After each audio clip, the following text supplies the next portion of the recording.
What's up, everybody? Welcome to Kinda Funny Games Daily for Tuesday, December 3rd, 2019. I'm one of your hosts, Greg Miller, alongside the former informer, Imran Khan. Ho, ho, ho. Ho, ho, ho. I appreciate it. You got the message. You're wearing a Christmas sweater. I am. It's happening right now. It's Yes. December. We got to celebrate while we can. Yeah, we gotta get in there with the Christmas spirit and then be slowly drained of it as the month goes on. 100%. That's Yeah. what the hat and coat will do. It'll keep you going. You know what I mean? Are you excited to have to wear it one day? You know it'll happen.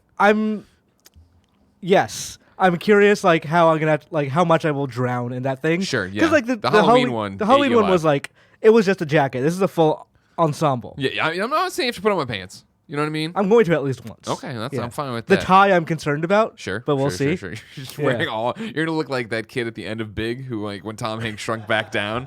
Can I tell you what's fucked up about Big? I would love, well, other than the fact that he's like a 13-year-old having sex with a grown woman. Yes, that. Yeah. And then she finds out, and she's not all that like freaked out about it. No.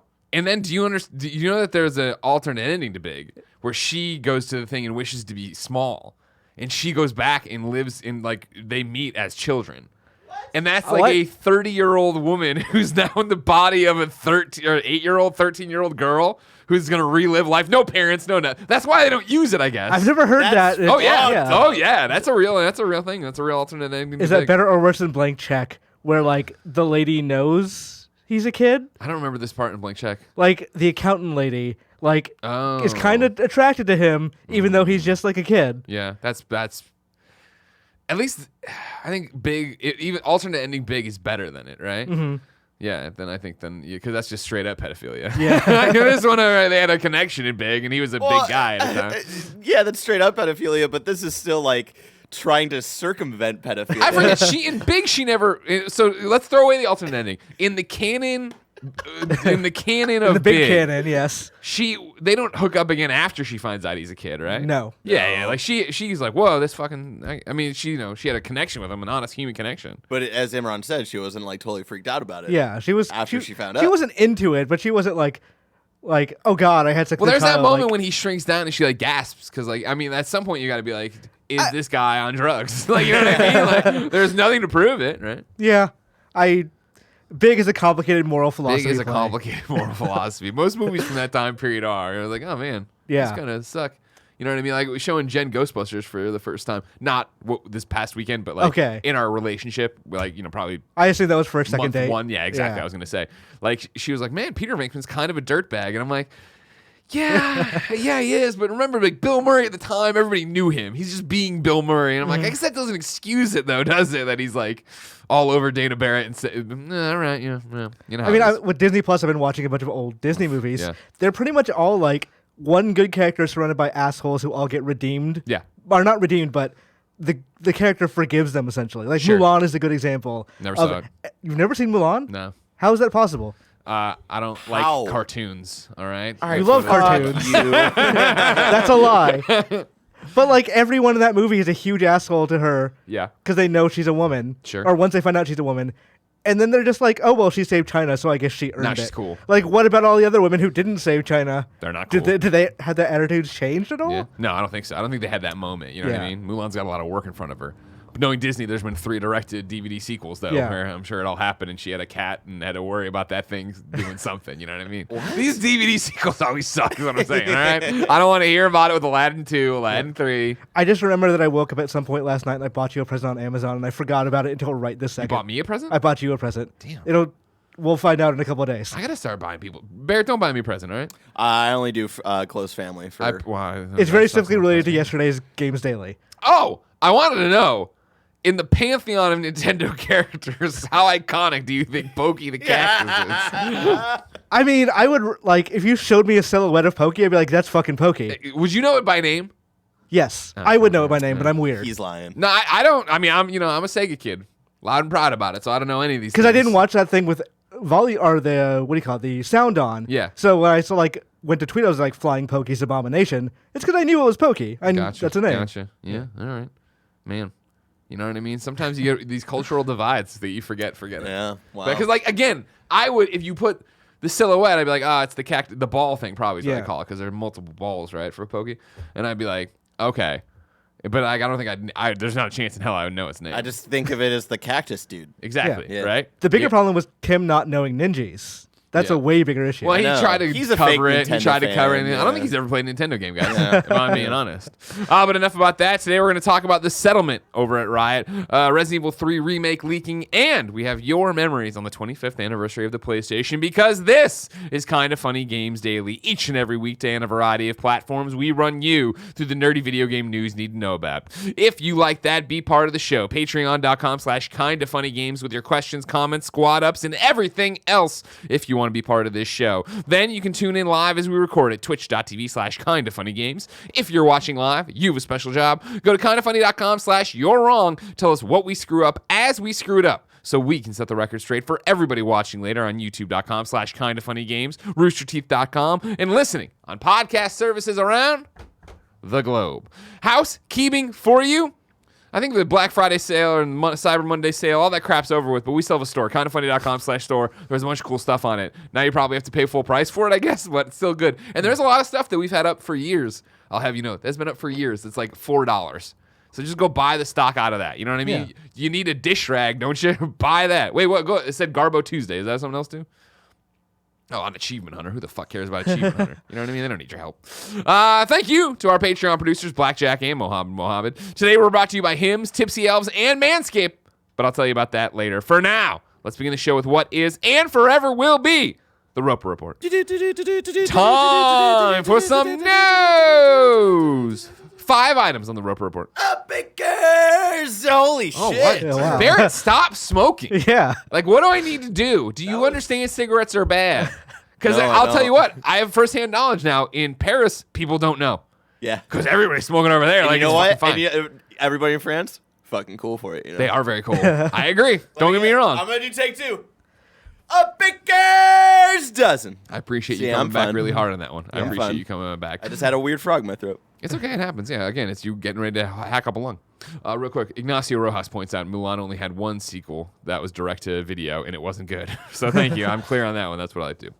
Number 1.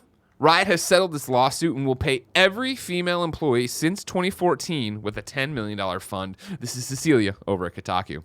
Riot Games will pay out a huge $10 million proposed settlement collectively to every woman who has been employed by the company at any time over the last 5 years. This settlement is one of the largest in California history for a gender discrimination suit, says the plaintiff's lawyer. The payout, which was first reported by the Los Angeles Times, marks a sweet moment of justice for women at Riot, who have been systematically disadvantaged working at the giant gaming company, according to a 2018 Kotaku investigation. Our report described rampant sexism at Riot, manifesting in its hiring and promotion practices and bro office culture, which sometimes encourage harassment and gender discrimination. The suit, filed in November 2018, also describes how women at the League of Legends publisher were paid less than men in the same or similar position.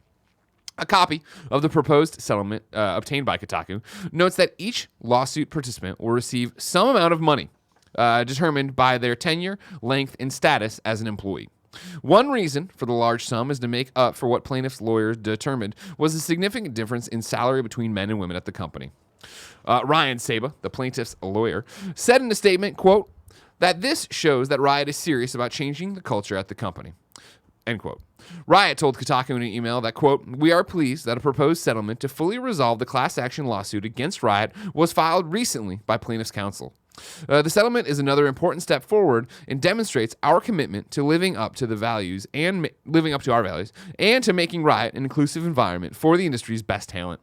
Riot linked to a blog post further elaborating on their perspective.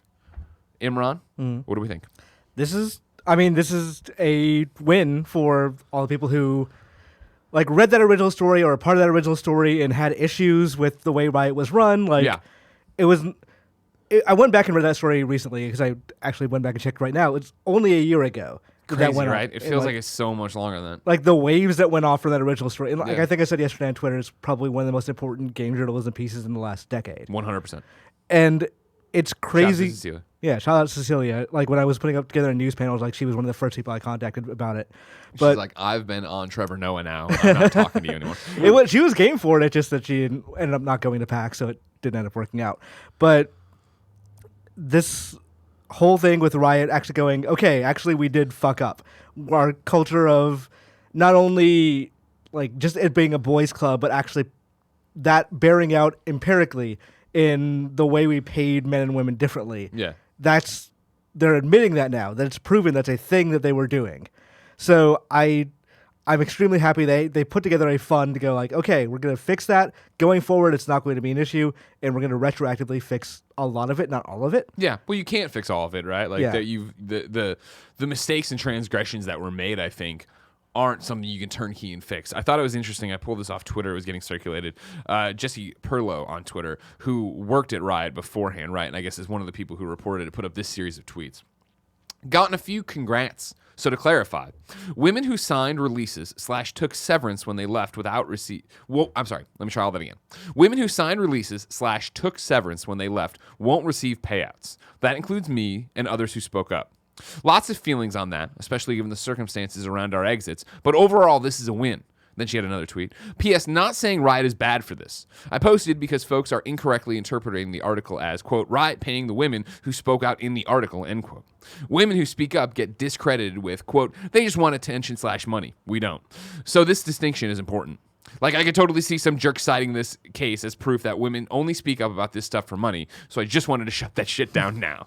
Interesting wrinkle I hadn't thought about, the fact that if you had already been settled, if you're done, if this is all in a box for you, it's not going to happen the same way. Yeah, and to be clear, like, they're not getting more money than they would have. This is fixing a pay disparity of, like, they did not get as much money. This is trying to bring them back up to where they should have been. Yes. Yeah. This is literally equalizing the board versus, like, trying to put Pushing them in an forward. advantage. Yeah. Yeah. As someone who had been following the story for the last year, I'm surprised, one, that it took so long, and I'm surprised that it resolved this well. Like, Riot they were pushing back for a very long time. Well, you figure they had, when all this happened and then they started moving, then they had the walkouts, right? Because there was the forced arbitration in this. Yeah. That they were like, all right, cool. Then they were like, we'll remove forced arbitration going forward. For new employees. Exactly. Right. Not anything that's already happening, which would have been this case in this litigation. Mm-hmm. So it's been a giant can of worms over there since the report. Right. And I do think that, the people they've brought in, the way Riot's communicated, their 30-day, 60-day, 90-day plans and goals they've put up, like, I do believe that the people who are there and are trying to make it better and understand they fucked up. Clearly today, they understand they fucked up. And so it's been hard to see them trip up on other things trying to get to this point. Yeah, and from, like, even from a marketing perspective, if you're releasing 5 more games in the future or whatever that Riot slate of games is, how much that was. Yeah. You don't want every conversation to start with Riot, a company currently embattled in a lawsuit over sexual harassment claims and all that jazz. Yeah. That was permeating the initial Riot reveal of people going, I want to like this, but Riot still kind of sucks. So this helps them get past that story and get to, we're more than just a League of Legends company now. We're a company that has a bunch of developers and is working on actively different things now. And we want a, more diverse, group of people to play our games. Mm-hmm, mm-hmm. So this works out well for them, but this is a proactive move that gets them further away from that initial story that has defined them for the last year. Well, is it proactive or is it just reactive? I mean, they got in trouble, right? They got sued for it. Well, they didn't lose it. They came Settled. to a settlement. Yeah. So this was them. They might have lost the end Actual thing, or it could have lawsuit. gone on for years. Yeah. But this was Here's them just what you're saying, admitting wrong, Yes. admitting fault. Like, let's just stop this. We agree with what's seen in some respect. Yeah, and it's very easy to go to a settlement and say, we're going to do these things, but we're not going to admit fault. Here they admitted fault. Yeah. Here they admitted there was a pay disparity and there was a culture that negatively affected these women who were working at this company. So here they could just say, okay, well, we did wrong. Going forward, we're not going to do that anymore. So let's move on. Yeah, good on them. You know what I mean? Making it happen and getting out there. I have a you're wrong here that I'd honestly, if it wasn't a serious day and we had PlayStation memories and we just had a great story here, I would 100% stop the show, full stop to fixes. Capitalist Pig claims the following. The big alternate ending. The Susan as a child ending does not exist in any demonstrate or demonstrable way beyond anecdotal stories. There are rumors that the ending was cut due to test audiences hating it, but no footage of this was ever recorded. This is the perfect example of the Mandela effect, where many collectively believe something happened but never was. For example, see, we know that part. I swear to God, this is a great example of the Mandela effect because I swear to God I've seen footage of this. You're from a different timeline, Greg, and you just came over shit, here. No, fuck that. Yeah. You know what I mean? I don't know, man. I'm going to definitely be into this after this. Barrett, clear my schedule for the afternoon. All right? Because I'm going to get it to the bottom of this big information. I think we need to watch the alternate ending of Mac and Me instead. Is there really an alternate ending so of Mac and Me? It only aired in Japan, I think. Yeah. It is the cops shoot the kid, and that's just the end of the movie. What? Seriously. God damn. If you want to look it up, Barrett, it exists. Because I have seen this for sure. This is not a Mandela effect thing. Yeah. But well, I mean, that's what I would have said about this big thing. I don't know. I think it's only in the shocked. Japanese home release of the movie. All right. Number 2, but about Resident Evil 3. It looks like the Resident Evil 3 remake is real and it's leaked. This is Wesley Yin-Pool at Eurogamer. Barrett, if you can toss up that link. Resident Evil 3 remake cover art has leaked ahead of an official announcement from Capcom. The cover art, which Eurogamer sources have confirmed to be the real deal, was spotted on Gamstat via Reset Era. Gamstat tracks additions to the PlayStation Network, and on it can be seen cover art for the Japanese and international versions of Resident Evil 3 Remake. Eurogamer sources previously told us the Resident Evil 3 remake is real after it was mentioned by YouTuber SpawnWave, who said it was on track for a 2020 launch. Back to the cover art, which you can see right now if you're a visual listener. And we see back to the cover art, and we see Resident Evil star Jill Valentine with a reworked look, as well as Carlos Oliveira, one of the surviving members of the Umbrella Biohazard Countermeasure Service (UBCS), sporting a new hairdo. And, of course, we see Nemesis itself, the intimidating villain from the original. Given this leak, an official announcement is surely not far off. The Game Awards on the 13th of December sounds like a good shout. Yeah. I want to announce, let's look at it together. So what do you think? First off, Imran, do you care at all about Resident Evil 3? I do. I like the original game-ish when I played it. Yeah, see, I never played RE3, so I know nothing about it. Barrett, did you like it? Is this one of your games, or are you too young for this? No, the only early Resident Evil that I played was 2. All right, then. Turn off your microphone and never talk to me again. All right, cool. I mean, this game was 2 succeeded so well, and they wanted to base the game in Raccoon City again, so they did this one. There's I'm not sure it's apocryphal, I forgot to look it up, but there were rumors at the time that they just wanted another mainline game on PlayStation before Code Veronica, so this is the one they did. It's an all-right game that had some interesting ideas. Ultimately, within Resident Evil canon, not all that important. Yeah. But it's it brought Jill Valentine, who was a fan favorite, back, and over time, people have really come back to this game and like the ideas in it, like the Nemesis system. Yeah. You could fight Nemesis at certain points or run away from him, and if you fought him and were able to beat him, you get better weapons early on. Gotcha. Yeah, as somebody who never played it but loved RE2 Remake, I'm interested. I'm down. Yeah, I mean, if it's the same thing where it's hey, we've taken this game that people at least liked a little bit or loved or whatever, and we're modernizing it and giving it the modern trappings, maybe that would fix the problems people had with it. Yeah, I mean, a lot of it just that it's not all that important in the grand scheme of things. Sure. But I'm kind of curious that they have, I want to say that's Carlos is his name? Yeah, that's right. Carlos Oliveira. If they have him as a second playable character this time, or it's just going to be Jill the entire time.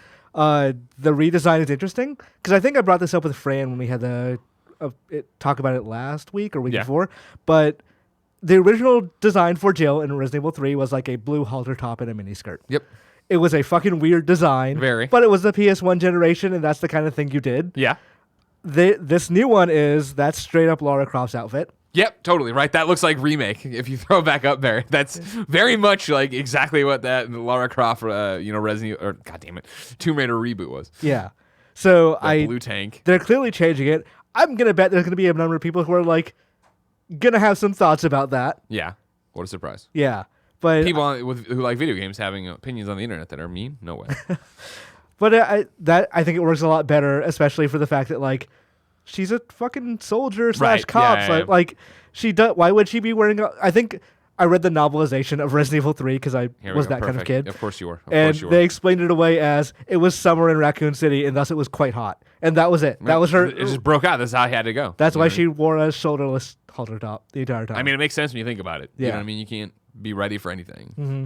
But for the rumors I've heard about this game prior to this was they were planning a fairly soon launch. Yeah. So like fairly early in 2020. You think it'll take the RE2 slot that we had this year? Or Not it'll be that like- early. No? Like, I think they could probably put it in the first 6 months sometime. Okay. But I mean, we'll see. That like a lot can change. And Sure, of course. A TGA reveal was probably likely. Yeah. But this is honestly the worst kept secret. Like, I think it'll still be exciting when the trailer pops up, right? Yeah. And that gets going. Worth pointing out, AJ in You're Wrong points out that I said the 13th for the Game Awards. I'm reading, of course, a Eurogamer article. Yeah, So for them time it is zones 13th. Push it to the 13th. Here in the United States, it would be the 12th. In Canada, I don't think you'll get it. and Manix Winter says she was wearing a tube top, not a halter top. I don't think I know the difference. It's a great point. Okay, sure, yeah. Well, so before we go, then, hold on. All right. Barrett, do you know what a halter top is? No idea. Shit, because we have to guess now. Now we have a game of what a halter top is. Barrett, you're allowed to get the image ready. Don't show it to us yet. All right. So tube top, obviously just a tube. Like we Yes. know what it is. It's that stretchy like spandex material that goes around the titties. Oh, okay. But a halter top, fuck me. Oh. All right, here's what I'm gonna say a halter top is. Okay. I'm gonna say a halter top Wait. is, you know how it already has the tube top section, and then it's got that thing where it comes up and ties behind you, like it goes. You put your head through the yoke, Oh, and it that's a good connects to the point. top of it over the breasts. I would assume that's true now because now I can't think of anything else. What would halt? I'm like- trying to halt the movement of my nipples. That's what I mean. Like if I go, if I go the origin of the words here and stuff. Because the only other thing I could think of would be like the tank top, but with very thin strings over it, Yeah. like not a full ass tank Yeah, top. yeah. All right, show me a halter top, All Barrett. right. This is first. I'm gonna show you. Obviously, yes. we you know were- what a tube top is. We Nailed it, know what a crushed it. tube top Yeah. is. And then Greg Miller, you are correct. That was a halter got top. it. Sign me, J. Crew. I'll be there selling halter tops left and right. Now I the kind of one wonder you if your have like the reasoning is right. man. I'll tell you what. That you got the cursor on that one. That's not much happening in that halter top. I'll stop. Not all right. much halt in. Mr. that halter top. Yasman says the following in Kind of Funny, You're Wrong, as we continue trying to get to the bottom of this big thing. Mr. Yasman says, Greg, the movie you're thinking of is 1988 TV. I assure you that is not what I'm thinking of. I'm going to cut you off right there. That is 1,000% not at all what I'm thinking of, Mr. Yasman. I've never seen a TV movie called 14 Going on 30. I thought it was going to be that Jennifer Garner one. Then I was 13 thinking. going 13 on going 30. on 30. Yeah. Is that related, or is that just two people had I the don't same know. idea for a title? I don't think Is it's it like a canon. remake? Like, I don't know. All and then right, it's I'm like, looking we're it just up. gonna do Charlie's Angels again, kind of thing. Maybe, yeah. Who knows? Number 3 on the Roper Report. Barrett, are you excited? Persona 5 Royale. I'm so excited, Royal. but so tired. I screw it up every time. Persona 5 Royal takes your heart on March 31st, 2020. Reading from the PlayStation blog. Persona 5 Royal steals the show for PlayStation 4 on March 31st, 2020 with a Phantom Thieves edition, launch edition, and special digital bundles available for pre-order today. Digital pre-orders will come with an original Persona 5 Royal theme as a bonus, and all the original Persona 5 DLC will be free for all Persona 5 Royal players. Prepare for an all-new RPG experience in Persona 5 Royal based in the universe of the award-winning series Persona. Join the Phantom Thieves and these things. Here's the physical edition over there, right? That's the launch edition for $90. You get the official Joker mask. It comes with a stand, collector's box, art book, soundtrack, limited edition steelbook case, dynamic PlayStation 4 theme code. I kind of hate when games have their exclusive code for launch, like special edition kind of things. 100%. I'd love that theme. Let me buy the theme. Like, Yeah. just like put it up for $2. I think only recently because there was a recent era thread about it, but they just released the Mirror's Edge Catalyst theme on Jesus. PSN. Really? Yes. God. Because it was only locked Really to that. holding Like, that one on tight, trying to make sure you buy. I the think collector's legitimately edition. just they forgot about it, Yeah. and then like there's an era thread like EA released the damn theme, so they finally did. Jeez, man. Then launch edition has the steelbook case, dynamic PlayStation 4 code. Ultimate edition is for $100. That includes the game and all the DLC plus 6 costume packs. Deluxe edition is $70, includes the game and Persona 5 Royal Kazumi costume bundle, and then a bunch of other different bundles over there. Man, I'll tell you what, I'm certainly happy they're launching it in March where nothing else is happening. Very end of March. so. Yeah, I'm March tired. I'm tired, Greg. What else would you be playing around then? Let me pull up. I actually have a tweet about it. Barrett does. If you want to go to Sad Boy Barrett, you don't have to watch this show anymore. Final Fantasy VII Remake, Doom Eternal, Persona 5R, Cyberpunk 2077, The Last of Us Part 2 all come out in less than a 3-month period, and then a couple people responded to me like, "Oh, you forgot Animal Crossing." You did forget Animal Crossing. No, That's what I was didn't. about to say. You also forgot Half-Life Alyx. I'm not gonna fucking play that game. I don't have an Oculus bullshit whatever for PC. I'm not. I'm not gonna play Half-Life. Yeah, Alyx. Do you remember the Yeah. bet we made during Extra Life, Barrett? That Doom will sell better than Animal Crossing? Yeah. Still believe it. We'll see. Doom. I think first month sale, you're probably right. I think long term, Animal Crossing is gonna be best selling game of that month. You're not going to play Animal Or Crossing. releasing I thought that that would be a Barrett game. No, hell no. Why Very not. That shit. No. You don't like getting fossils? No. You don't like all paying of off that your house? seems like very boring to me. It's like Stardew Valley. Like I don't get it. Yeah, if you don't like Stardew, you're not gonna like Animal No, Crossing. that's not true. Well, I guess. Well, it's interesting because Alyssa. I can't go the other way. I like Animal Crossing. I don't like Stardew. Mm-hmm. That's interesting because Alyssa's the opposite. She likes Stardew. She doesn't like Animal Crossing. Man. She's more of a Harvest Moon, yeah. Yeah. person. Here's what I'm gonna say, Barrett. You know what? I love you. You do great work here. You know that already. You're wound tight, right? Yeah. You know what I mean? You take it, you take it all in, you put it all out as just rage, and I just see your rage on Joey Noel all the time. If you play Animal Crossing, it might be therapeutic for you. You know what I mean? Just shake the tree, get the cherries. See, that's plant what the cherries. that's what Pokemon was for me. Pokemon was fun. But you're gonna be relaxing done by time. it. You're gonna be done with it by then. Yeah, that's true. Then and think about it this way: you play here, we play together. Then we go home, we come together in the mornings, and I get to see what you did to your house. You see what I did to my house. I couldn't care less. I'm sorry. I'm gonna be very proud of whatever you do for your house. Thank you. I could care less of what I would ever do to my house in Animal Crossing. I'm more excited for Doom Eternal, where I get to Yeah, Doom expose Eternal. all of that. Oh, that is rage some and- people's Zen game. Totally, Yeah. go get it. I'm not gonna stop anything about Doom. Don't worry about that. But Persona 5 Royal, where you're gonna play it, right? You love I Persona mean, 5. yesterday was the worst day to do all of my Christmas shopping because now I want to fucking pre-order this $90 special Yeah. edition, but I don't have the money right now, and now I'm scared that like when I do have the money, it's gonna be sold out. So I'm not excited for that, but I'm super pumped to play this game again. Yeah. Will it take priority over all of the new games that come out around that time? Absolutely. Really? Wow! Yeah. Look at that. Where was your Persona 5 hype? I liked Persona 5 well enough. It wasn't like it was also that year. A bunch of other games I liked a lot more came out. So like Persona 5 was not nearly top of my list. Like it was Breath of the Wild, Nier Automata, Sure. Yakuza, Yeah, it was all a that huge year. stuff. I was reading impressions about Royal, like to see what changed. It doesn't seem like a lot. It does the Persona 3 Fez thing of all the new content is at the end. Yeah. So you have to basically play through the main game to get there. I don't know that I can do that again. Sure. Like I didn't love that game enough to play it again, and Yeah. it was just a very, very long game to begin with. Very long game. Yeah. Like I think it's a totally fine game. I like Persona 4 better, but whatever. It's like talking about what your favorite Two like great cut of steak is. Yeah, exactly. I don't think I would buy this version. Yeah. But if I find myself in a year or two being like, I want to play Persona 5 again, I'll probably play this version. I don't think you will. No, I don't have that. I'm having so much trouble playing the games I want to play right now. Totally, New right? games. Yeah. It's bad. Yeah. And also, like I was talking to good old John Dorn a couple weeks ago about like the kind of meh response to Persona 5R in Japan. We were talking about like the add-ons and like what that really does for the game and stuff. And I'm still excited for it, but yeah. I need an excuse to go back to that game. Also, someone brought up a good point in chat that I could pre-order on Amazon and then it wouldn't charge me until they ship it. So Right. Yeah. that's a good point.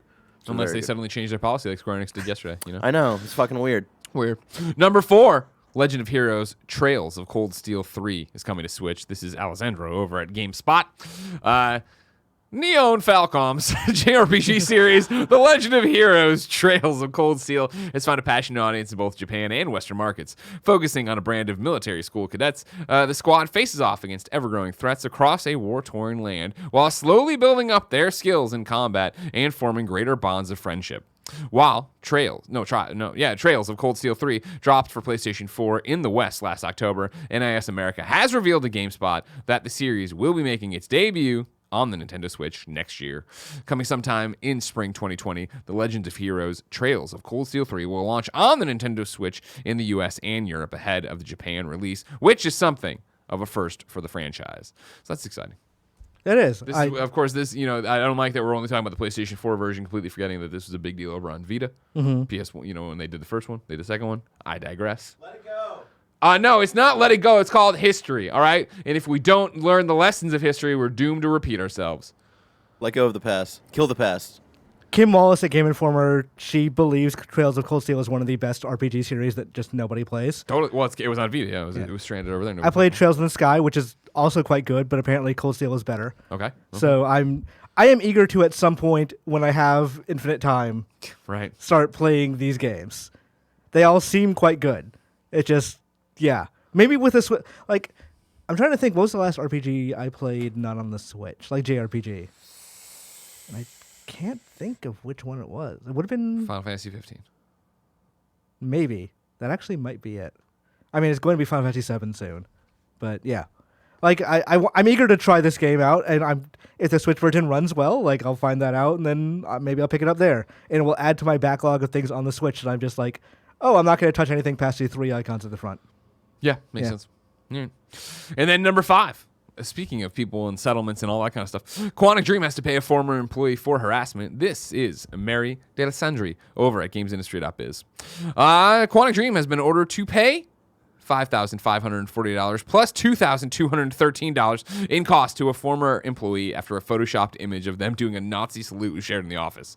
The Paris Employment Tribunal, which is an awesome fucking name, like we're on Krypton, said Quantic Dream's management remained passive when they realized offensive photoshopped images were circulating, Le Monde reports. The court added that said images were homophobic, misogynistic, racist, or simply profoundly vulgar, with the Detroit Become Human developer accused of having let them spread for years without doing anything. Quote, by remaining inactive when faced with this more than questionable attitude, which cannot be justified by invoking a humorous spirit, the employer has breached the security obligation that it has to its employees, the court said. The concept of security obligation was introduced in French employment law in 2015 and allows a court to hold a company responsible for sexual harassment or emotional abuse at the workplace. That whole thing has been weird because, like, I want to pull up a quote from AV Club when the original story broke. Yeah. Because this is actually one of my favorite, like, paragraphs in a news story ever. The two executives have pushed back against the accusations. In one of the most stunning examples of human obliviousness ever put to print, Cage twice told Le Monde that despite having a workforce that is reportedly 83% male, Quantic Dream is, quote, not a rugby locker room. He was sitting in front of a painting the newspaper described as a penis with farting testicles at the time. Nailed it. Yes.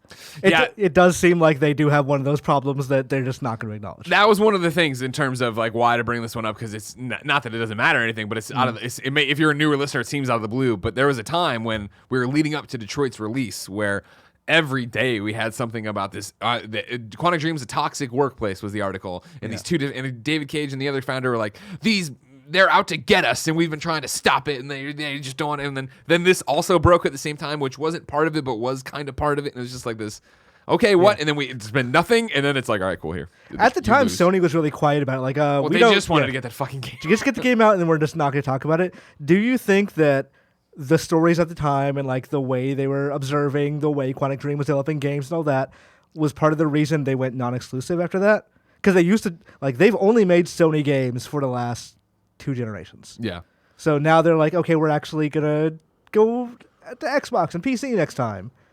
So you're saying because Sony didn't back them up more during this? Or no, like, I don't think it was their choice. I think Sony backed away from them. Oh, interesting. Where they also got a lot of money from NetEase, so maybe NetEase was saying, hey, you can't just be like a one system. Yeah, I think that's more. I think it was more business stuff than it was the other way. And that's because it's always been that weird one. And I mean, you would have said it about Insomniac until very recently, right? Of like, why Sony? You're making PlayStation exclusives. Why wouldn't you be owned by PlayStation? Why wouldn't you go ahead and do that? But no, I think this was NetEase was definitely trying to get them to move it around. I've always found Sony's fascination with them strange. Yeah. Honestly, like they make games like Heavy Rain sold a couple of million. Yeah. Like they sell well, but they're not like you could get the same level of. I guess not maybe technology, but like narrative quality and cinematic quality from other developers.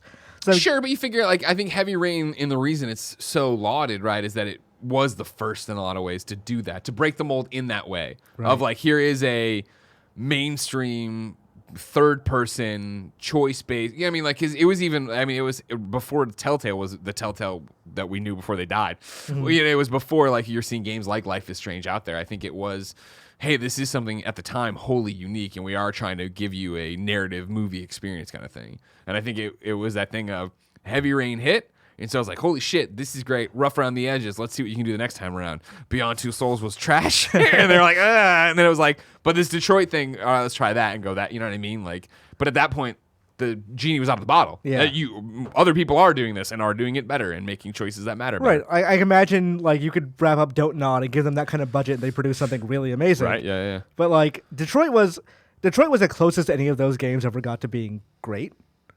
And like that's because the problem with that statement is I feel like it's now a hindsight 2020 thing, or of like how Heavy Rain stacks up against where we are now. at the time I didn't like it. Dude, I adored Heavy Rain at the time, and I still, I mean, but I'm not even trying to back away from how much I love Heavy Rain. It's just that thing is I haven't played Heavy Rain since I was platinuming it, right? Like Right. trying to do it on PS3 and missed the Super Bowl because I was so into it. Like I adored Heavy Rain. I thought it was awesome. Now, huge plot holes, huge fucking plot holes. Amazingly huge. Like you Yeah. can drive a truck through them. Yeah, exactly. The guy keeps blacking out and waking up with an origami figure. Wait, so it's spoilers for Heavy Rain. Is the killer following him, waiting for him to black out to then put it in his hand? Like, what the fuck are you talking And like they specifically had a mechanic where you can hear the thoughts of the playable characters, but there's one playable character who has thoughts that are extremely important to the resolution of that story that they just don't ever think. Yeah, exactly. They It's never. like- It isn't like it's not a I'm the kind of person who likes to break games a little bit. Yeah. So like I try to figure out, oh, can I go through this wall or whatever. Finding out that there are certain things in Heavy Rain that like make you think you can die, but you don't actually die. Like there's a maze and around like you have to go through like electrical charged wires. Uh-huh. And as you start going through more and more, you start getting more hurt, and like the screen starts filling up with electricity. You can do that for fucking ever. And it just like the game will just stop filling with electricity and you'll just get through at some point. Nice. It's like, okay, well, this makes the choice to just leave completely pointless because I will get through this no matter what. Yeah. I don't have to solve this at all. I can just keep trying. Meanwhile, that fucking car mission where you got to drive in the oncoming traffic for the trophy. Fuck me. God damn it. How does the killer do that? How is that? How Don't did even they ask the create a question. GPS Don't even that ask says the go drive into traffic head first? You know, maybe he's just got a little microphone on the other end. You know, it wasn't a real GPS. You don't know, Imran. All right? Maybe that's how he figured out how to not say things. Shut up, Yeah. Imran. Shut up. It was a good game. We all enjoyed ourselves. We had a great time with it. Make the game about the farting testicles. You didn't like it either? Did we? Dude, at the time, we all loved Heavy Rain. Barrett, you were 5 years old. You don't even remember this. What year is it? It would have been 2008? 2009. Fuck no, it would have been 9. Right? It had to have been 9. Okay. Right? It couldn't have been 8. No, Probably 8's too it early had to because be. 8 would have been. Actually, we were both wrong. 2010. Okay. I was a sophomore in high school. I do remember that. You didn't play it though. You were fucking hacky sacking. I watched. I was skateboarding. hacky sacking like while watching friends play it, and I was like, "This game looks dumb." Man, remember game installations? Remember when that was a thing? Yeah, I do remember that thing. Make this origami crane while you're waiting, which is a cool thing to do. I remember when Devil May Cry had one. They're like, just make a sandwich. Like, it's like 5 minutes. Just go do something else. Yeah. Imran, I'm excited to see what Quantic Dream does next, and if they can do it without making Nazi propaganda of an employee. But that next game is still so far away. If I wanted something more current, say what came to the mom and grab shops, where would I go? The official list of upcoming software across each and every platform as listed by the Kind of Funny Games Daily Show host each and every weekday. Yeah. Out today. Blair Witch comes to PlayStation 4. Neverwinter Nights Enhanced Edition on Xbox One, PS4, and Switch. Life is Strange 2, Episode 5. It's finally over. PlayStation 4, Xbox One, and should play PC. that, yeah. Me too. Now that they're there, I want to get them done. And we have the folks coming in from Don't Nod next week for Spoiler Cast. So you should all play it and get me questions for that. Patreon.com/kindoffunnygames. Tools Up, Xbox One, PlayStation 4, PC, and Switch. Arise, A Simple Story, Xbox One, PS4, and PC. Halo Reach, Xbox One and PC. Remember Reach. Trover Saves the Universe, Xbox One. Simulacra, Xbox One, PlayStation 4, and Switch. Jigsaw Solace on PlayStation 4 and Switch. Hero Land, Switch and PS4. Farming Simulator 20, Switch. Earth Knight, Switch and PC. Scaleboy, Switch. Phoenix Point, PC. Fight and Rage, PlayStation 4. And then Cursed Legacy is a brand new chapter for Dead by Daylight. Purchasing the add-on will unlock a killer, Yamako Kazan, a survivor, Kimura, Yu, and exclusive cosmetic for her in the map, and a saint, blah, blah, blah. You got none of those names right for the record.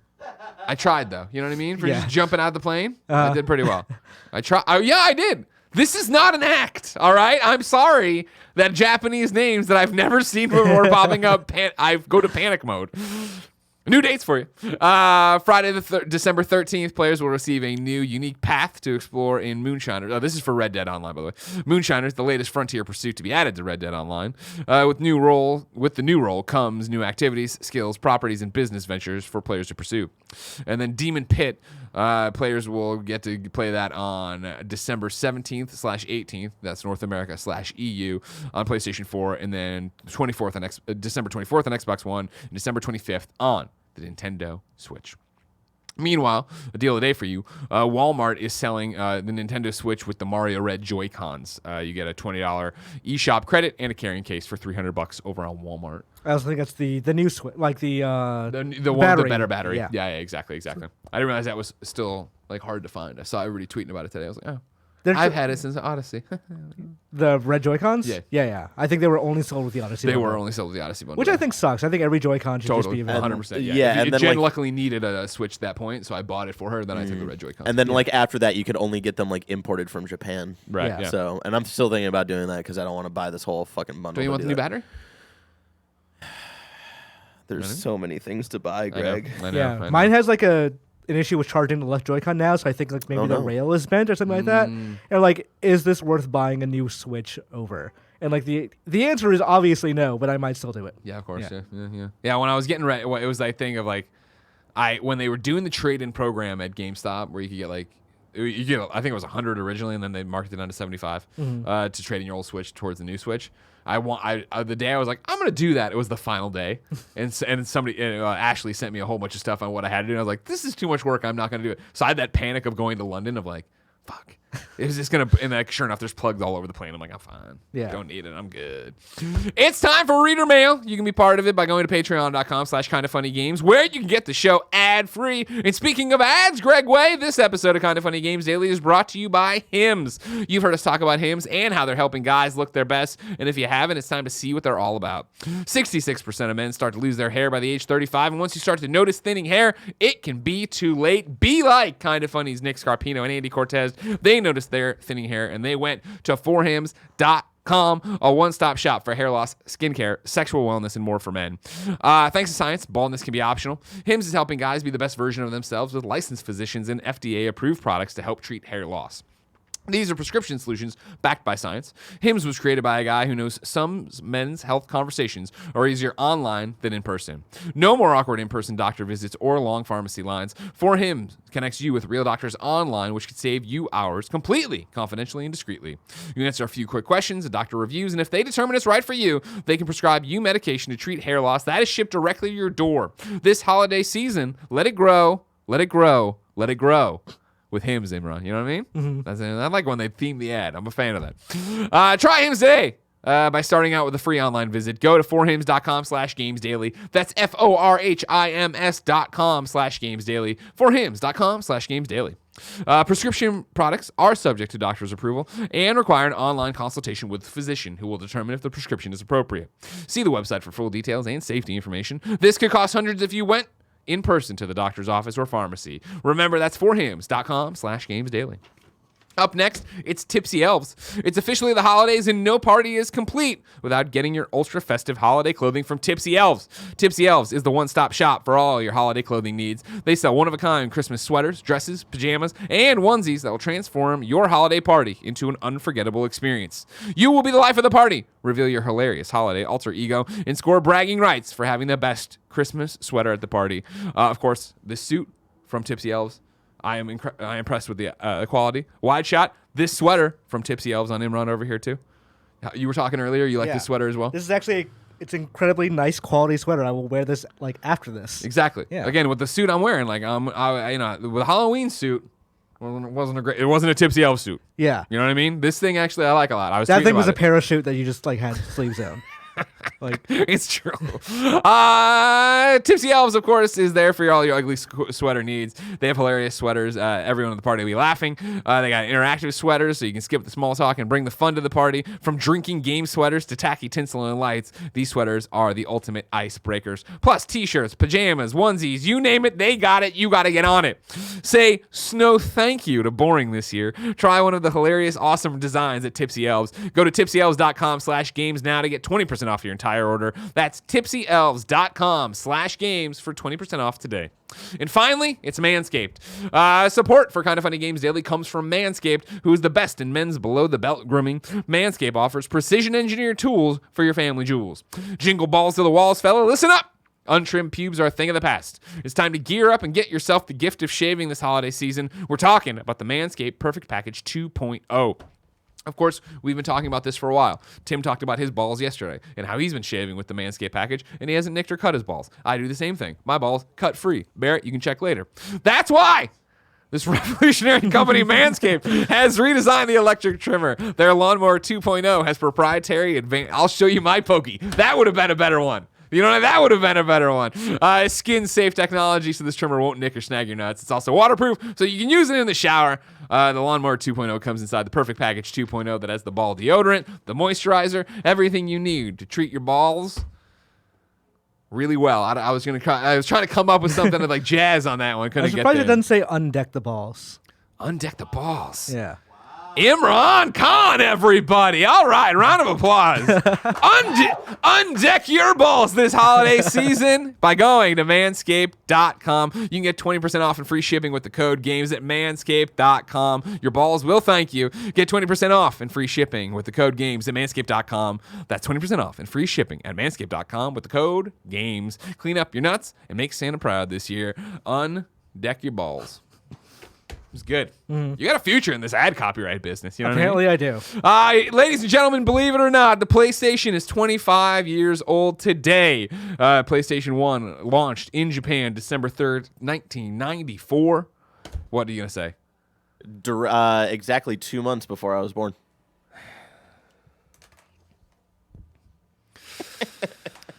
I mean, I was a kid too, but I mean, I was like cognizant and owned other systems. I asked you, of course, to go to patreon.com/kindoffunnygames yesterday and give me your PlayStation memories. You guys wrote in with so many, and I thank you very much for that. Let's see what we have to say. Style65 wrote into patreon.com/kindoffunnygames and says, "Hi, Greg and Imran. My PlayStation memories from this year. Having been a PlayStation gamer since the PS1, it's this year that came to mind when you asked for our memories. For the summer months, my 3-year-old daughter kept asking for the dragon whenever we'd go into a shop that sold games, and I'd always have to tell her no.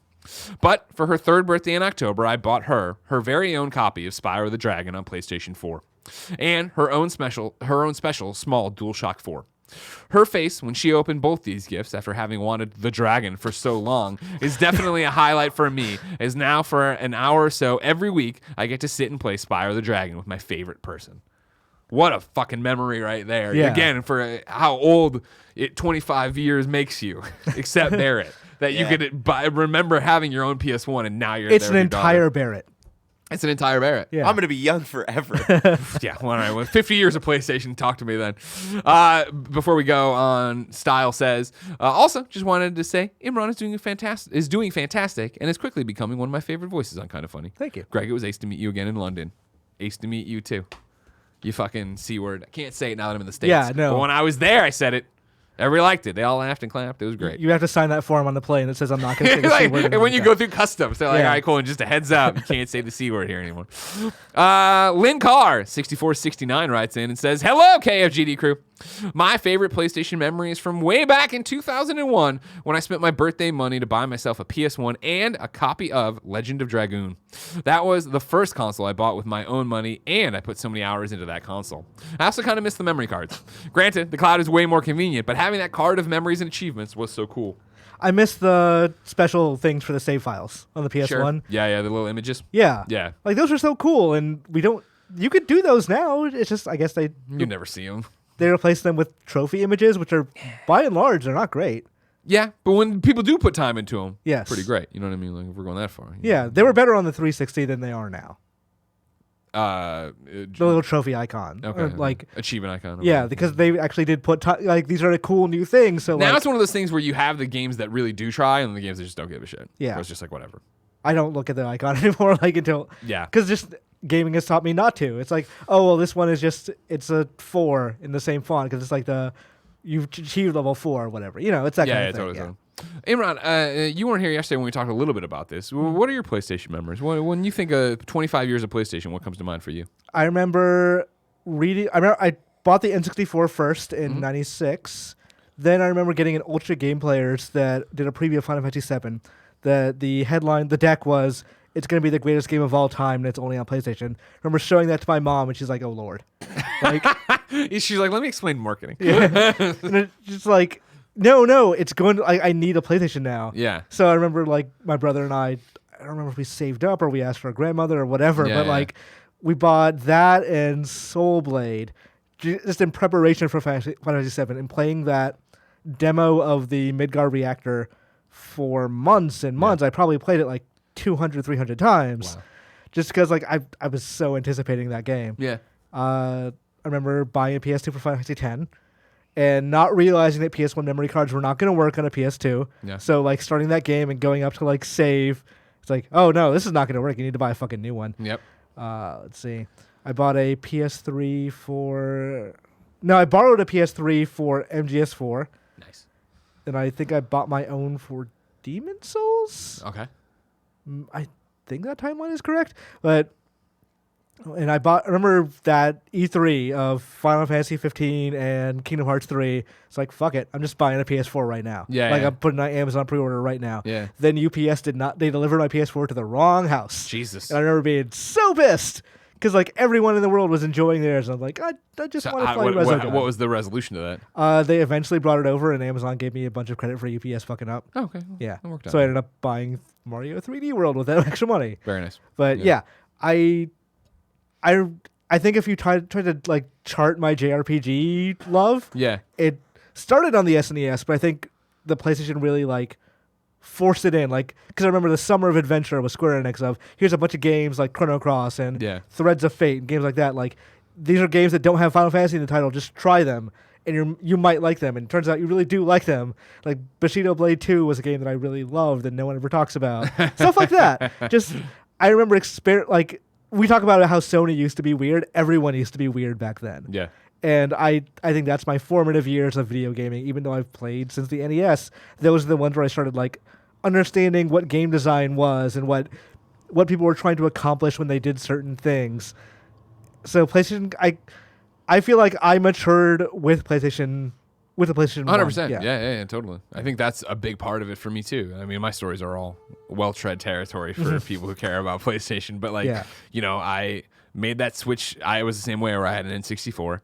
And, I eventually got a PS1, and I got a PS1 because No Mercy on N64 was one of the final titles I was hanging on to the N64 for, including Conquer, which was coming out later. And No Mercy kept resetting the data. There was a problem with the original run of carts. And so I 100%ed No Mercy like 4 times, and I kept returning it, hoping the next cart wouldn't be screwed up when it would die. And finally, on the 4th one, I was just like, fuck it, I'm done, and traded it in, got the PS1 and SmackDown. And I was like, all right, here we go, which was a way less a wrestling game. It doesn't matter. Yeah. But then, it's the same thing of renting Metal Gear, and this is the future, and this is going to be what games are. And then to have that trajectory with it, and like you're saying, have it age with me. Because that was the thing with me, N64 to PlayStation, where I always talk about, I felt like I was falling out of games at the end of N64 because I was like, is this all it is? Not knowing that's really what I was asking. And then getting Metal Gear and seeing what it could be and that it was aging with me and growing up with me. And then the PlayStation 2 being the first console I ever bought with my own money, like I saved for. You know what I mean? Like before it had been like, I got a Genesis or whatever, and then when it was time for the next one, it was traded in all my games to try to get the next one, and then hopefully a birthday present from mom or whoever, some money to make Aunt Dell would give me to cobble it together to get the next thing and keep the addiction going. Whereas I remember working at Walmart for a summer and hating the job, but doing it strictly to save the money to get the PS2, and like once in a while rewarding myself and going to Best Buy and buying a DVD. Because we didn't have a DVD player, but the PS2 was going to be it, and I had this like shelf of DVDs that were in the wrap. Because there was nothing, Ghostbusters and Mallrats and all this stuff that I was like so stoked to watch it, when I actually got the PlayStation 2 in October. And then getting that, and then I mean, my career's so intrinsically tied as getting hired at IGN as a PlayStation editor, and going out there. I remember, when I finally got the call of like, hey, we want, or the email to, hey, we want to do an interview for this PlayStation gig for you at IGN.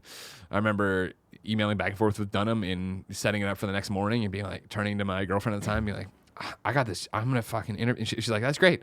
Have you played the PlayStation 3 yet? And I had it because it was $1 million and there was no games on it. And I panicked and I called the one guy I knew in Columbia, Missouri that had it and went to his house while his kids slept and played in the basement, like fucking around just so I had something to say and nobody asked me about PlayStation 3 questions on the interview.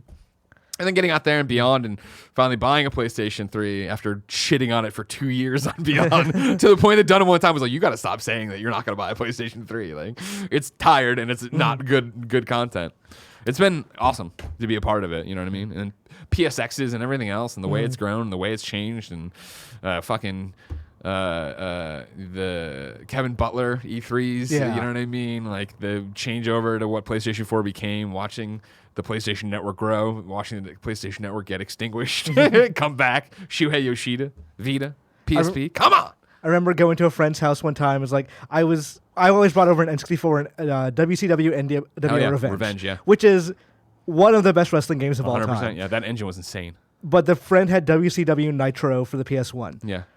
Not a good wrestling game. No. However, the character select screen had a thing where you could watch intro videos of the wrestlers. They didn't know what they were doing. They didn't know if they were supposed to be like trash talking you or begging you to choose them. Yeah. So like there was a split difference between like some of them were just like, I don't care, whatever, fuck you. Yeah. But like seeing those videos and like my friend using this is like, yeah, the N64 version can't do that. And I'm like, shit, you're right. It can't do that. It's like, even though this is a much better game, I was still more amazed by that thing. Sure. That was, the wrestling things, I mean, defined video games for me for so long. And I remember when I was like, fuck the N64, it keeps eating the progress, I'm done with it. Traded in, got the PS1, and starting SmackDown and being reintroduced to load times. Yeah. You know what I mean? And like the graphics were better, but then it was just so much not like, it wasn't presented in the same TV way of like the wrestlers would walk to the ring in, the N64 games, and they would walk to the ring and the Titantron would be behind them and it'd be like, this is like watching TV. And then in SmackDown, it was just them walking in place and then just a video playing behind them. You're like, what the fuck is happening? This sucks. And that's where I remember when Just Bring It was coming to PlayStation 2. That was the one where I was like, this is going to be fucking insane. Yeah. And it was fucking insane. I mean, remember when good wrestling games were a thing? God, I do. And I miss them. God, I miss them. Let's see what Yuke's got. What do you got? Really quick, just two of mine quick ones. Number one, 3 years ago today, The Last of Us 2 reveal at PSX 2016. I remember sitting next to best friend Alex O'Neill, who's one of my best friends. And we got to experience that PSX conference together where they opened up with Uncharted Lost Legacy. Yeah. And us being blown away that they were even doing a story for Chloe. Nadine and Chloe. Yeah, and then ending with The Last of Us 2 reveal and being able to be in the room when that was revealed with so many people that I loved was just so cool. And then last year, co-producing the God of War spoiler cast with Dornbush and having Cory Barlog come on was just like one of my favorite memories at working at IGN. And yeah, PlayStation is dope. I love it. Back to some of your memories here. Where do I want to go next? Oh, this is one I thought was a very interesting one. Anakin JMT wrote in and said, I never owned a PS1. I was an N64 kid, but I distinctly remember my first encounter with PlayStation and PlayStation 2. It was Super Bowl 2004. It was a memorable one, parentheses, and no, not because I saw Janet Jackson's nipple, as the party I was at my youth pastor's house played Halo multiplayer during halftime. At the end of the party, I spied my youth pastor's PS2 and asked if I could borrow it. He agreed, and so I went home with 2 games, GTA 3 and Final Fantasy X. This is a cool youth pastor. What a dope-ass Yeah. youth pastor. GTA was fun, but quickly had the difficulty spike when I got to second I got to my second base and kept failing a mission where you're driving a limo with the spoiled daughter of a drug lord and have to run from the cops. So I popped in Final Fantasy and was hooked. The cinematics were breathtaking, Blitzball was a blast, and I found the characters and story engrossing. I bought a cheap $10 memory card from Blockbuster to save my game and return the system and kept the game's card or the memory card. The promise of eventually finishing that game encouraged me to save my money to buy a slim PS2 a year later when it came out, and of course Final Fantasy X. I switched to Xbox 360 for the next generation because no console is worth $500, but I'll always have a soft spot in my heart for PlayStation. Save that thought for... We'll see how we feel at the end of 2020. It was the first console I ever bought with my own money and helped transition me from a kid gamer to a grown-up. So thank you, PlayStation, for all you have done and continue to do. Bring on the PlayStation 5 and Spider-Man 2. Anakin. It's a good one. That's a good memory, too. What a bomb-ass youth pastor. Yeah. Yeah, go ahead and take GTA. Just think about Jesus, I guess.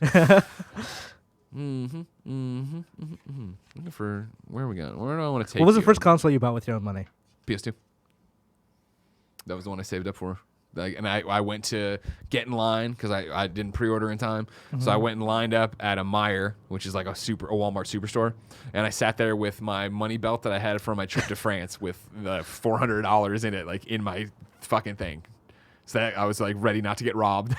And I was paying in cash. Are you describing a fanny pack or? No. They when we went to France, my junior year of high school, one of the like requirements was that you had a money belt, which is that you would wear under your clothing, or you could keep your money and your passport or whatever in, so that if somebody held you up and took your wallet, they wouldn't think you have the money like taped to your chest. And it was just like a flat pouch that had. Yeah. Wasn't a fanny pack. I had my actual wallet in my suitcase, and I kept a fake wallet in my actual pocket. So there's just like some things with like fake credit cards. And like $10. Yeah. So that works out really well. Yeah. No, it's also not as lame as a money belt. Hey, you know what? I didn't know any better, and I got to sit there. It was great. Frankfurter, a name we know well, writes into patreon.com/kindoffunnygames. It says, "Good morning, Greg and Imran. PlayStation. I've had many a memory with you. Many good memories, and many to take my mind off of bad current life events. The one event I want to focus on today will take us back into the past on January 28th, 2019. So long ago. I had been dating my girlfriend, who I now live with, for a little over a year, and while she isn't a huge gamer, she did love one series that I loved, Kingdom Hearts. At midnight on Monday, January 28th, 2019, we went to GameStop and were number one in line to collect our game, a moment we had both been anticipating for over 13 years. We triumphantly obtained our copies of the game and drove home down the road to where we had jankily set up my bedroom TV next to the living room TV so we could play the game side by side. I've sunk 3,353 hours, according to my weekly email updates, into my PlayStation 4 alone, and a few into my PlayStation 3, and countless more into my PS2. But nothing will match how that moment felt, where I could play my favorite franchise side by side with the woman I love. It beat out the feeling I got, as I'm sure you all did, when recalling the Leviathan Axe for the first time. It felt more rewarding than platinuming Final Fantasy 15 within the first week of release. Holy shit. I like under your breath, holy shit. It also beat the rush after I got my first win in Apex with my soon-to-be brother-in-law. PlayStation has given me many memories I will never forget, and I thank them for that. That's heartwarming. It's a very, very good one. And then we'll end on Trevor Starkey, friend of the show, thatnerdysite.com. Favorite PlayStation memories for the 25th anniversary. Pretty much every PSX. 2014 was the first gaming convention I ever attended, and I met Greg. 2015 was basically Kind of Funny Live 1.5 with a ton of the best friends in San Francisco. 2016 and 2017 in Anaheim with Kind of Funny best friends at the show, the Hilton Lobby Bar, and Disneyland remain some of my favorite memories in this community. Here. I miss PSX. I do too. It was nice to go to and just like, because as far as conventions go for coverage purposes, it was a very chill one. Totally. Yeah. You go there, you have all the time in the world to do what you want. They had such a nice like green room in the back for media. Yeah. It's something that's very underrated, especially compared to say E3. Sure. Hell yeah. When do you think it'll be back? Ever? I think they'll do it someday. I think next year would be a smart time to do it. No way. Like just after the PS5 has launched, like here's what. Now that you've bought a PS5, here's the next generation of what you're looking for. Sure. No way. 2021 at the earliest, I think. I think that if PlayStation would have to be so committed to PSX in a way I don't think they're committed. They're going to be so focused on PlayStation 5 and marketing it correctly and everything else and getting it out and doing the things. Like I imagine they're going to do another PlayStation 4 like event where they bring us all to a hotel. And did you cover that back in the day for PlayStation 4 launch? Not PS4 launch. No. They sent us out to New York. They did the reveal event obviously in February. Then at launch they did it where we went out to New York and were put up in a hotel, and then in that hotel they took over like 3 floors and had different games in different rooms. And so you booked appointments and you went to them so you could have coverage of all this stuff, and that's where they got the PlayStations, and they had everything there to play and try and do stuff with. What if they do like pull an EA Play and just replace their E3 presence with PSX? That'd be dope. Like just I think that would be dope, and I think they could do that easily. Yeah. And I think honestly, with all due respect to EA, hire me again, they do it better. Where I mean, I think you know what I mean. I think the PSX press conferences, like granted, I think the last one or the last couple of people were like, it wasn't as good as the other ones. They were still great conferences. They were still cool, right? Fill that room with press and hardcore PlayStation fans. Yeah. You could easily rent out some hotel space in LA, or maybe not easily, during E3 or just before E3 or just after, and people stay a little bit longer. Yeah, totally. And like just have a PlayStation event there. My thing is, I think they're going to continue to want to have their own moments. So I think like you start wondering with Scarlet and PlayStation in particular, are they going to do? I think PlayStation is going to do its own event. Are they going to do another February thing? Are they going to do a February reveal event? Invite people out to see like this announcement of it, and then if they do that, are they at E3 or do they go beyond E3 into some kind of summer event? You know, where a PSX out there on their own. Do you think this year worked out for them that way of like not needing, or they basically backed away from media events this year? Yeah, and I don't think it hurt them. Right, I think they're still on top. They still sold a gajillion units. I mean, Switch is obviously doing so well. Blah blah blah. But like, I don't think it hurt them at all. And it's honestly not apples and apples, right? Because I think they looked at their lineup of games this year and like, oof, not much for us to go out and talk about because we're just talking about the same things over and over again. Yeah. When we have a big beat with Last of Us, we'll do a Last of Us event. But we're not going to put people in a room and make them. That Last of Us kind of bit them in the ass too. We're not going to put everybody in a room and make them hear about Concrete Genie and Medieval again, right? Like we can do that as a state of play and not have the same expectations and have the same blowouts we have. I don't know. I think it did work for them, but I think next year, like Tim and I keep talking about it on shows, but it's going to be insane. Yeah. Because every month, like first off, there's dozens of amazing games coming out.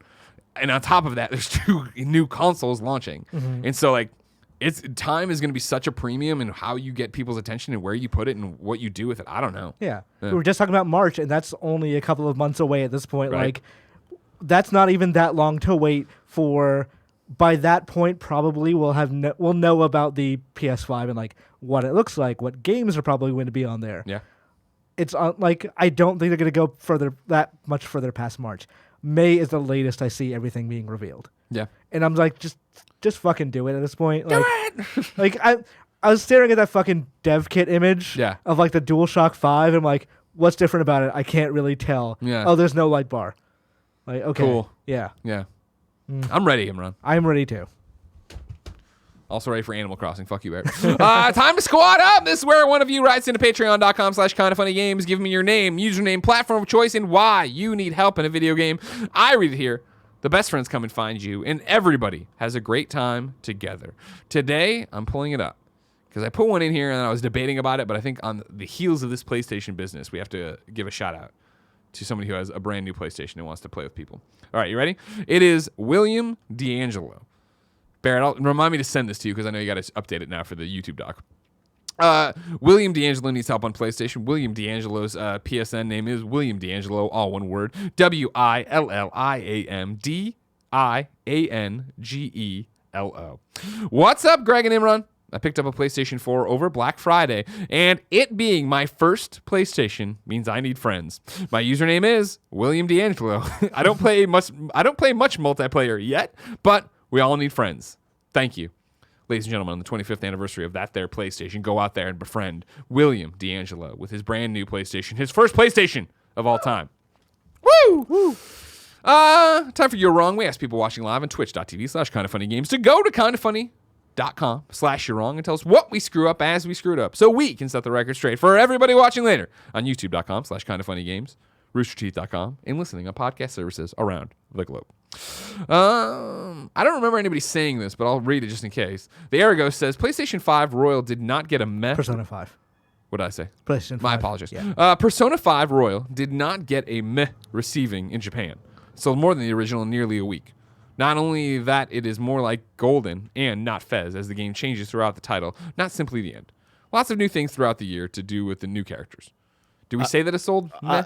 I didn't say it sold meh. I said the reaction was meh. Which is true. The reports I've been reading are generally like it's there are some things peppered in of new things, but for the most part, a lot of the new content is at the end. Like there's 2 new characters, but they're like the main thrust of it. You have to play through the entire game with them in it.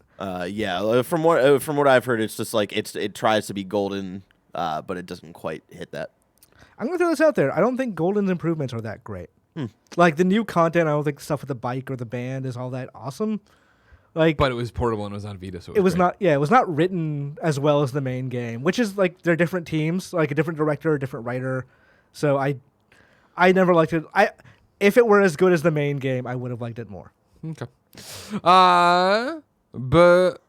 B. Vanovic says Quantic Dream was making big budget narrative games way before Heavy Rain, Indigo Prophecy, Fahrenheit were critical hits. Yeah, but they weren't giant commercial breakout successes. Fahrenheit fucking sucked. Also true. I hear you. I didn't mean to make it sound like Heavy Rain was our first fucking swing at the bat here, but I mean Heavy Rain was way bigger than those. Like Fahrenheit, that is, I think, probably if you want to put the definition of wasted potential in a game. Yeah. Amazing first scene, incredible. Then like at some point, it's just David Cage going, "I watched The Matrix. Let me show you how much I watched The Matrix." Kebabs has 3 in a row here. However, only one of them is good, so he will be shamed for 2 of them. The first one is the good one. You can actually see the save icons for PlayStation 3 and PlayStation 4 games if you go into the save data. Yes, but they're not as cool as the PS1. They're not what they were on PS1, where they were like, this is like screenshots or whatever, like just the art of like this Ellie and Joel, like a little animated Sonic model. Right? Yeah, it's not. They were awesome on PS1. Yeah. Here's where I get pissed off. All right, Kebabs then goes, PS1 memory cards do work on PS2, but only for PS1 games. Sorry, Imran, frowny face. No, that's exactly what he's fucking talking about. Yeah. You can follow the conversation, Kebabs. He's saying that he bought the PlayStation 2 thinking his PlayStation 1 memory card would continue to work for PlayStation 2 games. I don't accept that one. You're shamed. And then Kebab says they replaced PSX with the PlayStation Awards this year. It was held last night. That's not the same thing. That's not the same thing. Yeah. Kebabs, I want you to take the ruler and hit yourself across the knuckles twice. Yeah. They did open up a near 10th anniversary site last night, so I'm kind of curious what that's going to be. Interesting. Maybe it's going to be a port or remake of the first one. Who knows? Ladies and gentlemen, it's Kind of Funny Games Daily. Tomorrow, it's going to be Blessing, who's in town, and Gary Whitta. Then Thursday, it'll be me and GameSpot Mike Smaharty, who's in town. Mike Smaharty. And then Friday, it'll be me and Imran Khan, a 9:30 show. I didn't tell you that yet. I put it here in the notes, and Okay. I didn't mention it to you. We're doing 9:30 All right. kickoff time. And then Thursday, there's also Gamescast, 2 p.m. Me, Tim, Fran, Imran. I assume we're going to talk a lot about Pokemon. I'm curious to get your thoughts on it. I see you falling apart over there. You were enjoying it, and then it's just like, what the fuck? Why am I battling this businessman who's got a perfect fucking Pokemon? I we'll talk more about it, but I think it's an enjoyable game that was not always that good. Fair. Yeah. Ladies and gentlemen, this has been Kind of Funny Games Daily. Remember, each and every weekday, variety of platforms, video game news. You like it. It's great. It's cool. We hang out. There's a million places to get it. Wherever you get it, thank you for your support. We love making it for you. Consider going to patreon.com/kindoffunnygames. Kick us a few bucks. You can be part of the show or just show your support. Remember, if you're driving your car right now and listening to a podcast, slam on that e-brake and open up your phone and go to Amazon Prime and link it to Twitch Prime and give us all that. Bye, everybody!